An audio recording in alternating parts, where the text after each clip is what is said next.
O projeto de lei 2630 de 2020, que ficou conhecido como o PL das Fake News, de acordo com o Senado Federal, estabelece normas relativas à transparência de redes sociais e de serviços de mensagens privadas, a responsabilidade dos provedores pelo combate à desinformação e pelo aumento da transparência na internet em relação aos conteúdos patrocinados.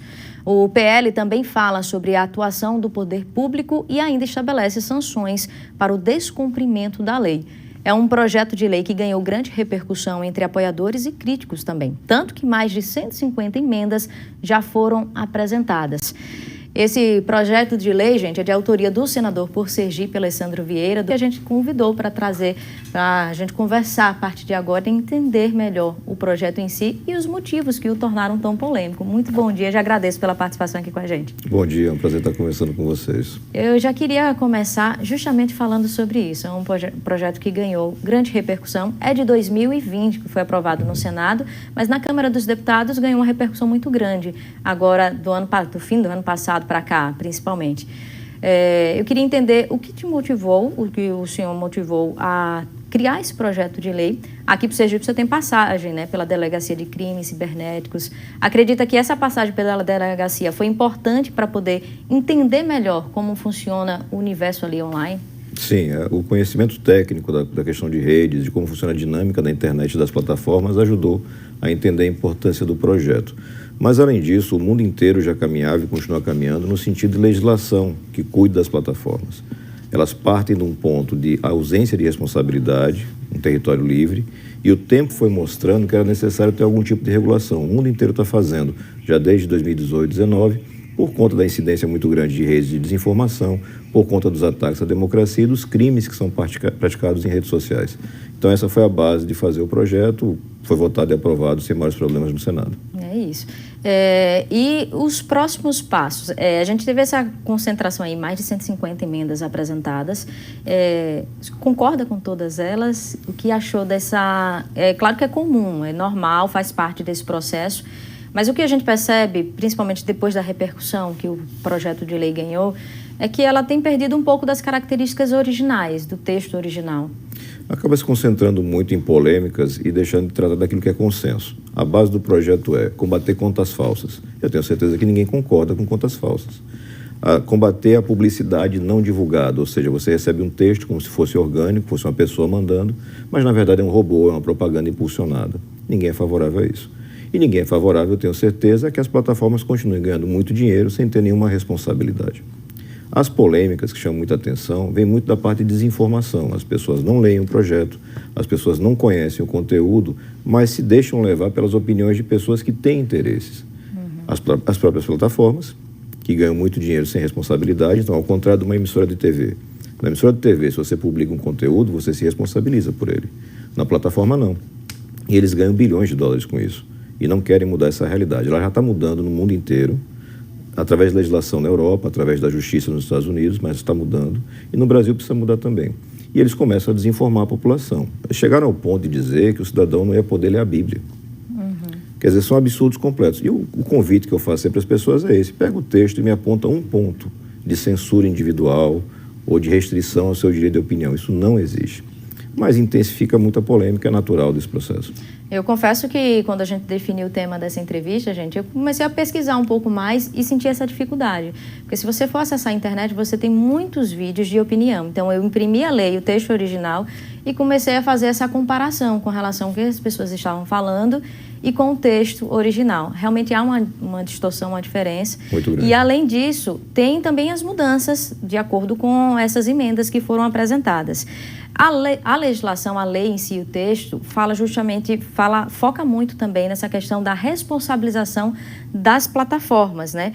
E que elas sejam responsabilizadas também pela informação que é compartilhada na plataforma. Como isso funcionaria na prática? Antigamente se tinha uma impressão que a internet era um território neutro. E existe, inclusive, no Marco Civil da Internet, essa questão, neutralidade da rede. Então, todo mundo posta e tem seu conteúdo distribuído igualmente. Só que isso não é verdade, nunca foi. Com o tempo, as pesquisas foram mostrando que as empresas direcionam o conteúdo. seja porque você paga para ter mais alcance, seja porque elas têm um interesse que não é transparente em fazer algum conteúdo aparecer mais que o outro.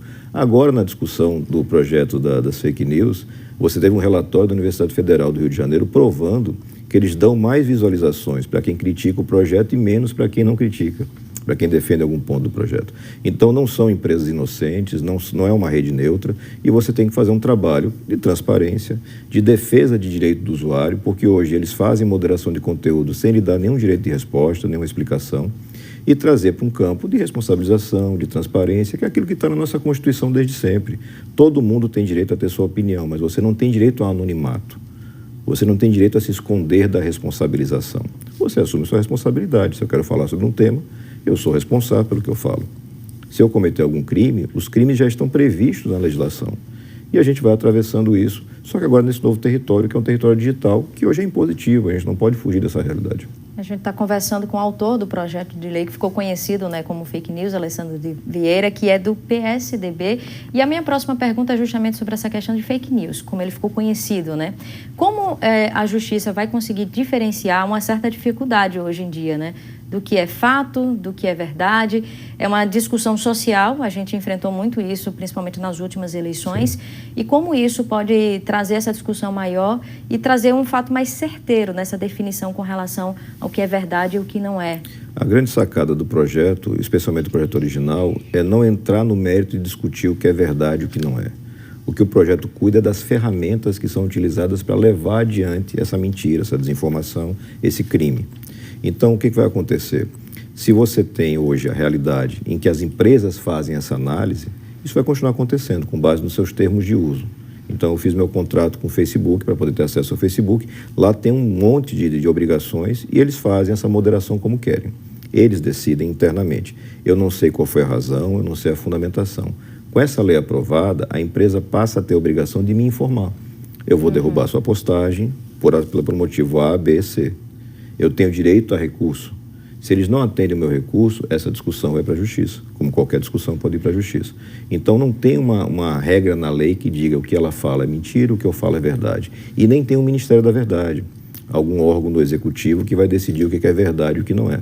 Não tem nenhum ponto da lei isso. Esse tem sido, né, um dos pontos que os críticos têm adotado, alegando repressão, falta de liberdade de expressão, mas não é isso que a lei... Não. A sugestão, no nosso projeto não existe esse órgão. No relatório do deputado Orlando Silva, ele cria um órgão autônomo para poder fazer um processo de fiscalização das plataformas, não é da vida das pessoas.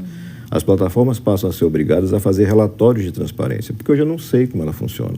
Não sabe como é que o algoritmo distribui conteúdo. Exatamente, eu não sei como é que é a distribuição, eu não sei quais são as razões para tirar conteúdo do ar. Essas empresas já tiraram conteúdo, já derrubaram perfis de presidentes da República, sem dar explicação, dentro e fora do Brasil. O que você muda? Agora elas passam a ter a responsabilidade. Elas continuam podendo derrubar, se elas entenderem que o termo de uso não foi cumprido, mas elas vão ter que justificar. O usuário vai ter direito de defesa. Ele vai poder efetivamente se posicionar diante dessa rede que é gigante e que absorve a vida das pessoas. Então, eu não consigo identificar, a gente tem batido muito nisso, já são 3 anos trabalhando com isso, conversando com especialistas dentro e fora do Brasil, e você concretamente não identifica nenhum risco para a liberdade das pessoas. Pelo contrário, é proteção, especialmente para crianças e adolescentes. Ok. A gente preparou aqui uma lista das últimas discussões, não dá para a gente destrinchar, né, item por item da lei, mas de acordo com a última discussão que aconteceu no dia 25 de abril na Câmara dos Deputados, essas são algumas das diretrizes que foram apresentadas, então, na última versão do relatório. Punições para a divulgação de conteúdos falsos por meio de contas automatizadas e responsabilização das plataformas digitais por negligência no combate à desinformação. Acho que esse segundo item a gente já acabou falando, mas esse primeiro é muito importante, porque a gente vê muito isso, contas robóticas, como a gente fala ali, que são contas que você não sabe quem são as pessoas que estão por trás, de onde essas contas vieram. Então, a lei traz ali diretrizes com relação a isso, o combate a essas contas. Isso, exatamente. As pessoas têm que entender primeiro, é uma ferramenta. Ela não é de esquerda, não é de direita, é uma ferramenta. Quem tiver dinheiro para pagar vai utilizar.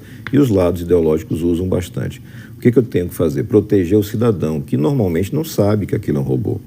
Quando ele vê aquele negócio com 1 milhão de curtidas, aquele compartilhamento gigante, ele imagina, poxa, isso é verdade, porque muita gente está acompanhando.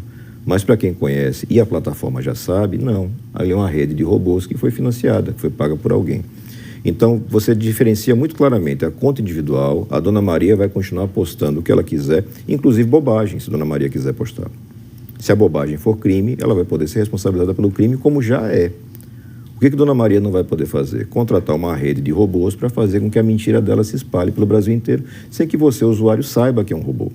Então, é muito uma lei de proteção para o usuário. Responsabilização das plataformas e proteção do usuário. Esse é o espírito da lei. E mesmo com as mudanças, várias delas eu não concordo, agregaram muita complexidade para o projeto, trataram de assuntos que não são ligados exatamente ao tema, mas mesmo com as mudanças, você em nenhum momento coloca em risco a liberdade das pessoas. No caso, a ideia é que o perfil digital da pessoa nessas redes tenha um CNPJ ou um CPF, para que seja identificado. Basicamente isso. Outros itens que a gente tem aqui, que nós preparamos para a gente entender um pouco melhor do que está sendo discutido. Em linhas gerais, que as plataformas digitais mantenham regras transparentes de moderação. E aí tem um dos itens que também vem sendo muito discutidos aí, que gerou muitas dúvidas, é a remuneração pelo conteúdo jornalístico utilizados por provedores e extensão da imunidade parlamentar às redes sociais. Acho que esses dois últimos itens vêm sendo bem discutidos, porque, por exemplo, com relação à remuneração de conteúdo, as plataformas já se manifestaram sobre o assunto e sem entender como seria essa remuneração, como vai funcionar. Existe um jogo aí de desinformação das plataformas. Isso já é lei, por exemplo, no Canadá e na Austrália. E já funciona e não acabou o mundo, as empresas continuaram funcionando. O que acontece? Você tem uma demanda do setor da imprensa profissional para que o seu trabalho, que teve um custo, que teve um investimento, que teve um processo de investigação, de responsabilidade, seja usado por terceiros que ganham engajamento, que vendem publicidade e não pagam para quem produziu o conteúdo. Também foi agregado pelo deputado Orlando uma discussão sobre direitos autorais em sistema de streaming, né, transmissão por plataforma. São questões importantes e já estão sendo reguladas em vários lugares do mundo, mas elas não são diretamente ligadas à questão do projeto original. Então, eu particularmente acho que deveriam ser tratadas em uma questão apartada, com uma discussão maior. Acabou gerando um conflito aí, Acaba gerando um interesse. conflito. E a questão da extensão da imunidade parlamentar para as redes sociais me parece absolutamente desnecessária. Não tem por que você colocar isso na lei, porque a imunidade parlamentar é constitucional. Então, essa garantia que o parlamentar tem de emitir sua opinião, ela não é uma garantia para cometer crime. As pessoas entendem errado. Tanto que você tem vários parlamentares processados. Já teve parlamentar preso, inclusive, porque ofendeu, porque agrediu, porque ameaçou. É o tipo de texto que entra num projeto, numa emenda, que não tem utilidade técnica nenhuma e, às vezes, serve mais para criar uma discussão, uma polêmica, mas tem utilidade. Falando em polêmica, no caso, acho que outro ponto também é com relação à fiscalização. Vem se questionando muito quem vai fiscalizar, vai ser o próprio governo? Isso pode gerar uma tendência de que é o governo que esteja ali na gestão, aplique o viés político dele nessa fiscalização, ou a ideia é a criação de um comitê independente e com a participação de quem? A ideia é você ter a ideia atual no relatório do deputado Orlando é você ter um órgão independente que vai fazer a fiscalização não do conteúdo, vai fazer a fiscalização do comportamento das plataformas. A definição do conteúdo, a análise do conteúdo continua sendo feita pelas plataformas conforme o contrato que é firmado entre o usuário e elas. Você não tem nenhum órgão que entra na independência da pessoa para dizer o que pode e o que não pode ser postado. E você não tem nenhum órgão do executivo que determina a retirada ou remoção de conteúdos. Isso não é criado pela lei. É muita desinformação nesse sentido. O que você cria é uma obrigação da plataforma de dar relatórios de transparência, de provar que ela realmente está, por exemplo, coibindo que crianças criem contas em redes sociais, porque elas não podem ter contas em redes sociais. Já não podem hoje pelo termo de uso, só que as plataformas não fiscalizam, elas não têm interesse. Tem muito perfil de criança. Isso. Né? Elas têm que combater as contas falsas, elas têm que ter medidas concretas de combater a desinformação, e várias dessas coisas são acionadas apenas após notificação. Do tipo, olha, eu tenho agora uma onda de postagens contra a vacina. Ontem eu vi uma postagem de um médico de São Paulo falando sobre um determinado tipo de vacina que daria câncer. Quer dizer, é uma mentira absurda, deixa as pessoas com medo, e isso começa a viralizar. A partir desse momento que começa a viralizar e que a empresa é notificada, ela passa a ter uma responsabilidade maior. Olha, você não pode deixar isso circular, porque as pessoas morrem por conta dessa desinformação. Então, são esses exemplos de incidência da lei. O medo que as pessoas têm de, olha, eu não vou poder postar mais uma crítica ao atual presidente ou ao presidente passado. Isso não tem nenhuma base concreta, nenhuma base de texto de lei, não tem nenhum artigo que fale isso. A gente sempre vai ter que fiscalizar as condutas de governos para evitar abuso, porque qualquer governo tende a querer ter hegemonia, não ter contestação, mas nada nesse texto de lei leva a esse sentido. Então, o foco seria mesmo o trabalho das plataformas, Isso. a responsabilização das plataformas que agregam aí o perfil de muita gente, tanto pessoa física quanto pessoa jurídica. Exatamente. E são plataformas que têm como modelo de negócio ali a propaganda, né? O Exato. marketing. Então, a lei também traz algumas regras, algumas normas para também o uso dessa propaganda, para que o usuário entenda o que é propaganda, do que é conteúdo individual? Sim, você tem que ter muita clareza. A propaganda tem que ser identificada. Hoje você recebe muito material, muito conteúdo, como se fosse uma opinião livre, como se fosse um texto técnico, mas na verdade é uma propaganda que alguém pagou para chegar para você. A gente teve agora no combate que as plataformas estão fazendo contra o projeto, você teve vários textos divulgados pelas plataformas que entravam como se fossem links de notícia, mas na verdade era uma manifestação de uma opinião impulsionada financeiramente. Só o Google pagou R$1 milhão em propaganda durante a semana de discussão na Câmara dos Deputados. E não tem problema nenhum, desde que você saiba que ele está pagando. Que aquilo que você está recebendo é uma propaganda. Não é um conteúdo informativo, é uma propaganda. Então, essa é a discussão de equilíbrio. Hoje você tem um desequilíbrio muito grande. As plataformas têm muito poder pelo mundo todo e o usuário não tem nenhum. E a gente tem que levar para uma condição de equilíbrio que é natural. Tudo foi regrado, foi regulado depois de um tempo. Quando surgiu a TV, não tinha regra. Passou um tempo, passou a ter regra. Quando surgiu o rádio lá atrás, da mesma forma. É um processo natural da sociedade. As pessoas começam a entender a importância que isso tem, os riscos que cria, e você vai criando legislação. Dentro de um padrão global, nada inusitado, nada de ditadura, nada de invenção. São coisas técnicas, bem pensadas, que preservem o máximo de direito para o usuário, mas também preservem a sociedade. Para a gente finalizar, agora só do andamento do projeto. O projeto já foi aprovado lá em 2020 no Senado, agora está em discussão na Câmara dos Deputados. A última discussão foi no dia 25, é isso? Isso. A tendência é que você tenha a votação nas próximas semanas na Câmara dos Deputados. Muito provavelmente vai ser um texto diferente daquele que a gente votou no Senado, então ele volta para o Senado.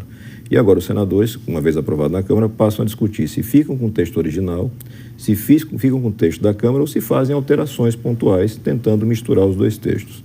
A tendência que você tem, especialmente no Senado, é tentar reduzir a complexidade, reduzir as polêmicas e concentrar no que é importante. Proteger crianças e adolescentes, combater contas falsas e combater a publicidade que não é divulgada. São esses os principais fatores para você reduzir a desinformação em redes sociais. É isso. Então, conversamos aqui com o senador por Sergipe, pelo PSDB, para não errar o partido. PSDB, isso, não é isso? Alessandro Vieira, que trouxe para a gente essas informações. Ele que é o autor do projeto de lei aprovado lá em 2020, que agora ganhou toda essa repercussão que está sendo discutido aí na Câmara dos Deputados. E a gente vai continuar acompanhando. A expectativa é que não tem sido um projeto fácil de receber aprovação, tanto que a votação foi adiada em alguns momentos, né? Porque não há um consenso. Tem polêmica, mas você sabe, se não tiver uma legislação, a Justiça vai decidir sobre o tema.